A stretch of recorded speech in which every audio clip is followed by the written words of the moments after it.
ہمارے نبی پاک صلی اللہ علیہ وآلہ وسلم کی 6 خوبصورت حدیث۔ ہمارے نبی پاک صلی اللہ علیہ وآلہ وسلم نے ایسی عورتوں کو جنت کی بشارت دی ہے جن کے نابالغ 3 یا 2 یا 1 بچہ فوت ہو گیا ہو اور اس نے صبر کیا ہو۔ آپ صلی اللہ علیہ وآلہ وسلم نے ارشاد فرمایا، جس شخص نے شب جمعہ سورۃ دخان کی تلاوت کی وہ بخشا ہوا صبح کرے گا۔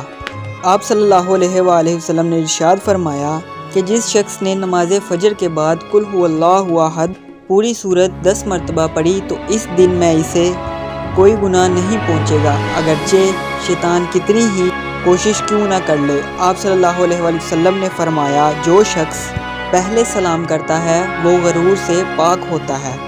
آپ صلی اللہ علیہ وآلہ وسلم نے ارشاد فرمایا، تم جس چیز کو اللہ کے ڈر کی وجہ سے چھوڑو گے تو اللہ تعالیٰ تجھے اس سے بہتر چیز عطا فرمائے گا۔